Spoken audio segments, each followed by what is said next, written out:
반갑습니다.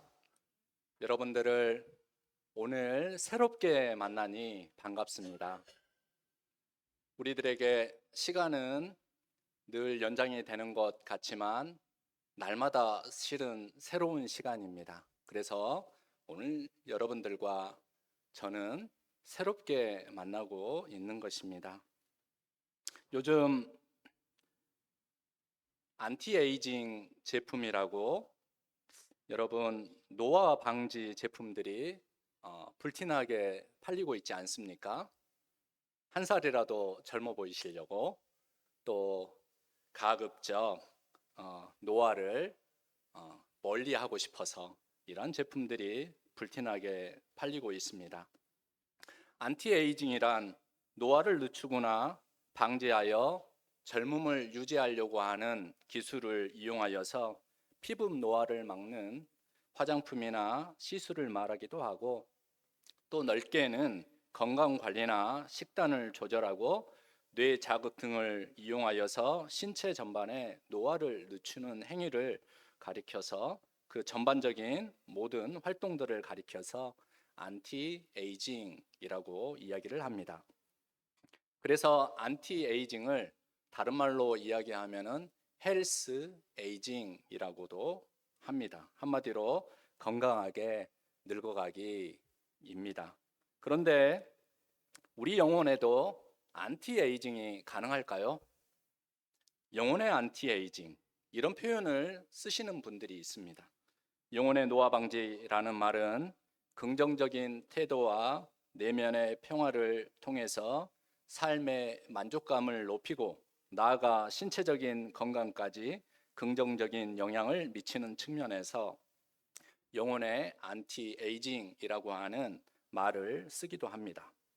그러나 영혼이란 본디 노화 방지가 필요 없는 것이 아니겠습니까? 독일 신비주의의 아버지라고 불리우는 마이스트 에크하르트는 이런 표현을 썼습니다. 나의 영혼은 창조되었을 때처럼 젊다.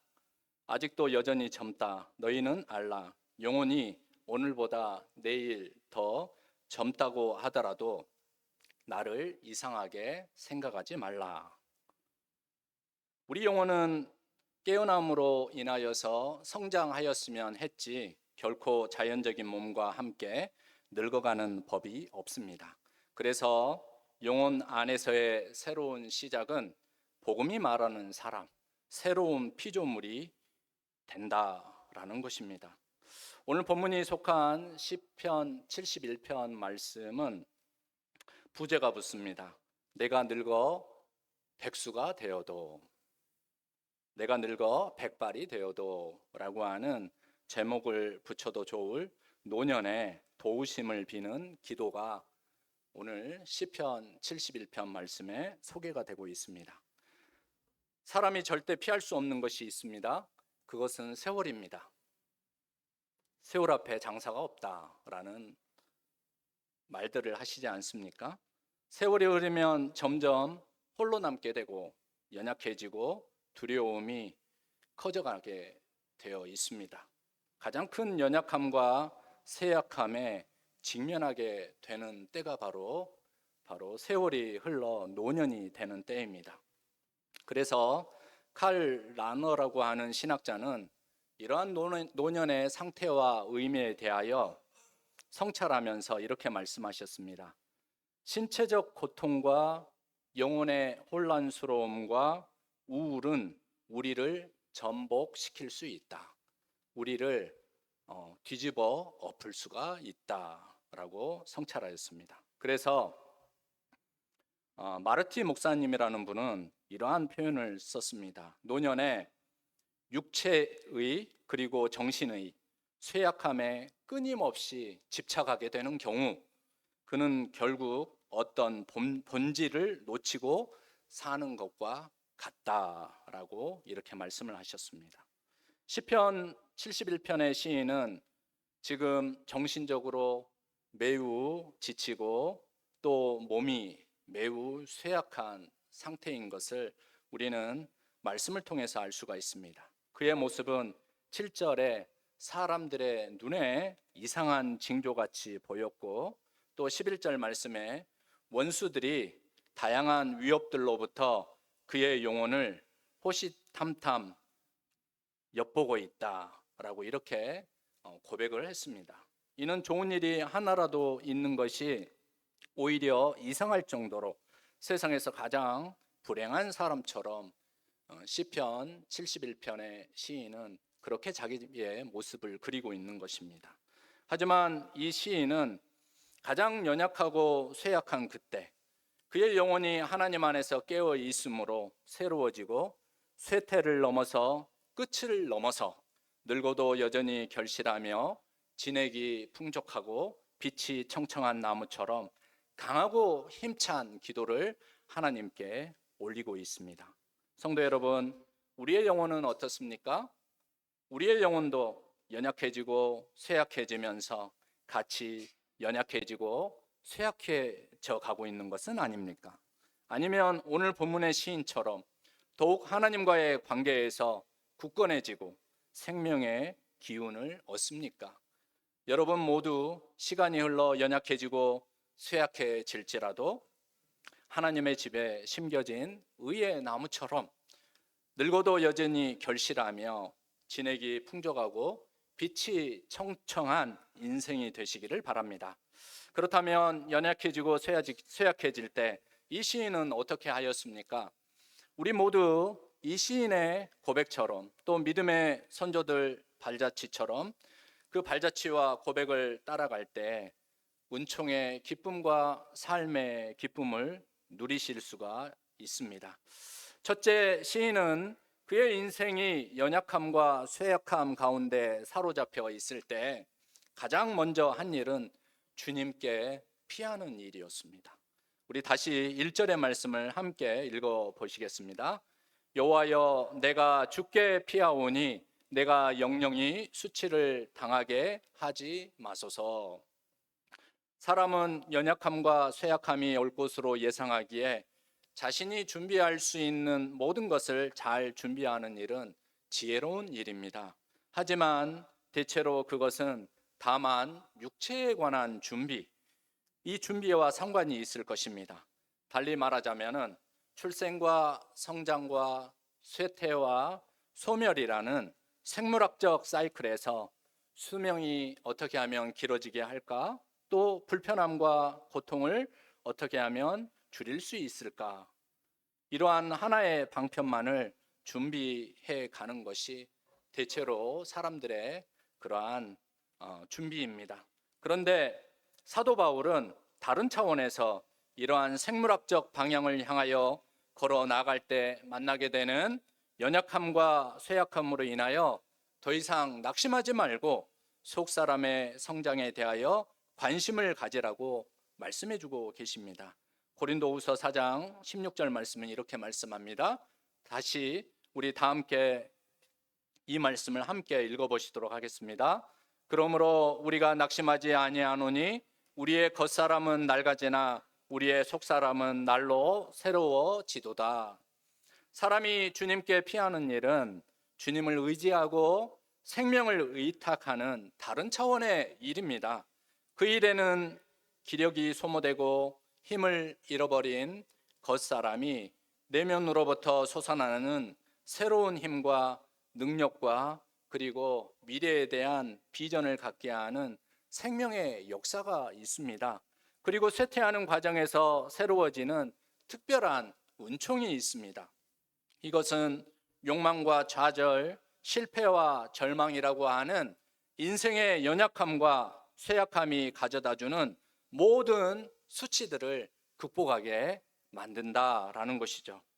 여러분이 주께로 피하는 일은 매우 중요한 일입니다. 이것은 삶의 도피나 회피가 아닙니다. 새로움을 입는 일이기 때문입니다. 자신의 힘과 능력이 강했을 때 이런 기회가 스쳐 지나갈 수도 있겠습니다. 하지만 연약함과 쇠약함 가운데 있을 때 그때가 바로 여러분이 새로워질 수 있는 좋은 기회라는 것을 바로 보시기 바랍니다. 둘째, 시인이 한 일은 하나님과 자신과의 특별한 관계를 회상하는 일이었습니다. 5절과 6절 중반절 말씀까지 제가 다시 한번 읽어드리겠습니다. 주 여호와여, 주는 나의 소망이시요 내가 어릴 때부터 신뢰한 이시라. 내가 모태에서부터 주를 의지하였으며 나의 어머니의 배에서부터 주께서 나를 택하셨사오니. 시인은 평생 하나님과의 관계 가운데에서 집중하며 살았던 사람인 것을 이 말씀을 통해서 우리는 알 수 있습니다. 그가 어릴 때부터 주 여호와를 신뢰했다라고 합니다. 그리고 모태에서부터 주를 의지했다라고 고백합니다. 자신의 존재 자체가 자의식이 있을 수 없는 그러한 모태에서부터 하나님이 자기를 붙들고 계셨고, 모태로부터 하나님의 의지로, 하나님의 나의 의지가 아닌 하나님의 의지로 나를 선택하셨습니다. 나는 하나님과 신비로운 관계 가운데 머무는 사람입니다 라고 이렇게 고백합니다. 그래서 시인은 이러한 특별한 관계 속에 있는 주님을 여러 이름으로 오늘 시편 71편 말씀에서 고백하고 있습니다. 3절 말씀을 보니까 우리 함께 3절 말씀 읽어보시도록 하겠습니다. 주는 내가 항상 피하여 숨을 바위가 되소서. 주께서 나를 구원하라 명령하셨으니 이는 주께서 나의 반석이시요 나의 요새이심이니이다. 그리고 5절 말씀에 주님은 나의 소망이 되십니다 라고 이렇게 부릅니다. 자기에게 놀라운 일을 행하신 주님을 이렇게 여러 호칭으로 부를 수 있다라고 하는 것은 시인이 평생토록 주님이 자기에게 어떤 분이셨는지를 다양한 상황 속에서 경험하면서 그 이름을 지어 불렀다라는 것을 여러분 기억하시기 바랍니다. 그렇다면 여러분은 주님을 어떻게 기억하시며 어떻게 부르고 계십니까? 히브리서 기자는 이렇게 고백했습니다. 히브리서 4장 15절 말씀 우리 다 함께 읽어보시도록 하겠습니다. 우리에게 있는 대제사장은 우리의 연약함을 동정하지 못하실 리가 아니요 모든 일에 우리와 똑같이 시험을 받으시니로되 죄는 없으시느니라. 히브리서 기자는 우리 주님을 대제사장으로서 기억하면서 자기 자신의 연약함을 동정하지 못하실 분이 아니시다, 체휼하지 못하실 분이 아니다 라고 이렇게 고백했습니다. 여러분, 우리에게 주님에 대한 풍성한 기억이 많으면 우리가 연약함과 쇠약함 가운데 있을지라도 주님께서 우리 상황과 우리 연약함과 우리 나약함을 이해하시고 우리에게 자비를 베푸시고 우리를 동정하시고 우리에게 너그러움을 베풀어 주시는 이시구나 라고 주님의 마음을 더욱 풍성하게 느낄 수 있다라는 것입니다. 그러므로 주님에 대한 풍성한 기약을 끌어올리시고 그 안에 머무는 것이 얼마나 소중하고 귀한 것임을 기억하시고 주님 앞에 머물면서 주님에 대한 좋은 기억들을 가져가시도록 힘쓰시기를 바랍니다.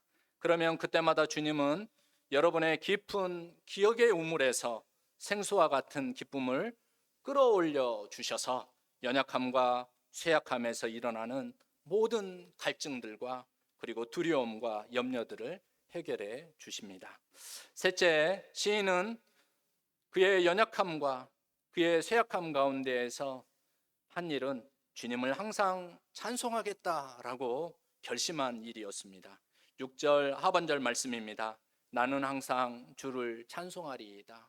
영어 표현에 보면은 나는 나의 의지를 가지고 주님을 찬송하겠습니다 라는 그런 표현으로 쓰는 것을 알 수가 있습니다. 시인이 항상 주를 찬송하겠다라고 결심하는 것은 자신을 택해 주셔서 연약하고 쇠약한 상황 가운데에서도 자신을 절대 버리지 않고 지키시고 보호하시는 주님을 믿었기 때문입니다. 시인은 그러한 주님의 사랑을 2절 말씀에 그것이 바로 주님의 의이다라고 고백합니다. 주님의 의는 자애로운 의입니다.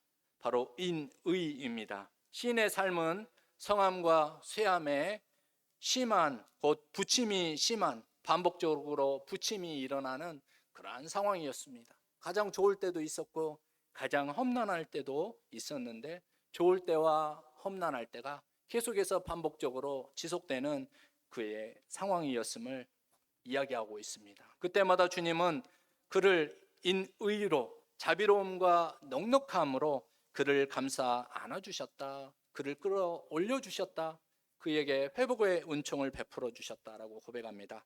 그 고백이 20절 말씀에 나오는데 같이 읽어보시도록 하겠습니다. 우리에게 여러 가지 심한 고난을 보이신 주께서 우리를 다시 살리시며 땅 깊은 곳에서 다시 이끌어 올리시리이다. 그래서 시인은 주님을 5절 말씀에 그분이 바로 나의 소망 되십니다 라고 고백하며, 저는 항상 주님을 찬송하겠습니다 라고 결심을 고백하고 있는 것입니다. 하지만 성도 여러분, 우리의 일상에는 찬송만 할 일로 가득하지 않지 않습니까?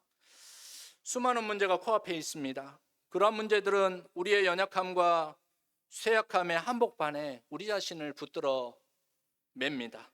그래서 우리로 하여금 하나님 안에 머물지 못하게 하며 하나님으로부터 떠나 있는 것처럼 느끼게 하고, 또 하나님을 떠난 그러한 삶에 붙잡히게 합니다. 그렇다면 이러한 세상의 한복판에서 우리는 어떻게 하면 주님과 함께 할 수 있겠습니까? 그 안에서 어떻게 주님을 찬양하며 영혼의 신선한 바람을 느낄 수 있겠습니까? 그래서 육신은 쇠퇴하나 내 영혼은 날로 새로워질 수가 있겠습니까? 수학자이며 철학자였던 파스칼이 죽었을 때 사람들이 그의 웃옷 안쪽에 심장이 닿는 곳에 실로 꿰맨 메모지를 그 안에서, 그의 웃옷 안에서 발견을 했다라고 합니다. 그 메모지 안에는 이러한 기록이 적혀 있었습니다. 제가 읽어드리겠습니다. 화면을 보셔도 좋겠습니다. 은총의 해 1654년 11월 23일 월요일 저녁 9시 반부터 자정 후 반 시간쯤까지 아브라함의 하나님, 이삭의 하나님, 야곱의 하나님, 확실한 것, 감정, 기쁨, 평화, 하나님이신 예수 그리스도, 하나님을 제외한 모든 것과 세상을 망각함, 기쁨의 눈물. 파스칼은 이러한 기록을 통하여서 어떻게 하면 자기 심장에 이러한 자기의 감동과 기쁨을 항상 가지고 간직하면서 살아갈 건가, 이런 삶에 집중을 했던 것임을 알 수가 있습니다. 파스칼은 하나님과의 이 은혜로운 만남을 깊이 감사했고, 자신의 삶이 하나님과 동행하며 받은 그 기쁨을 마음에 간직하고자 적어서 항상 심장 가까이 품고 마지막 숨이 닿을 때까지 그 메모지를 만지면서 하나님 앞에 집중하는 그러한 삶을 살았다라는 것입니다. 그래서 하나님을 가까이 하고자 하는 그의 숭고한 열망과 언제까지나 어디에서나 하나님과 함께 하려는 그의 삶의 방식이 곧 하나님을 향한 찬양이 되었고, 늘 소망 되시는 하나님과 함께 동행하는 그의 삶이 되었던 것을 알 수가 있습니다.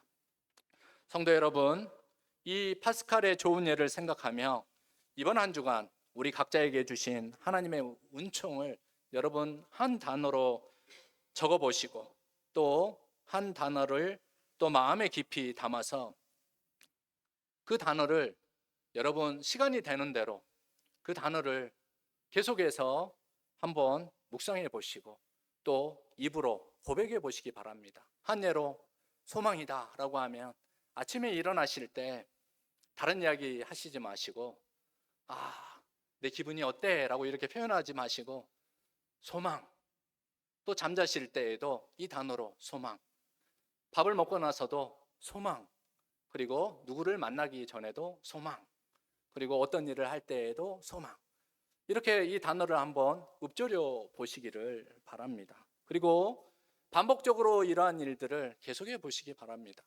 그리고 또 여러분 다른 단어가 여러분의 마음에 또 경험되시면 그 단어를 계속해서 한번 여러분의 입으로 고백해 보시기 바랍니다.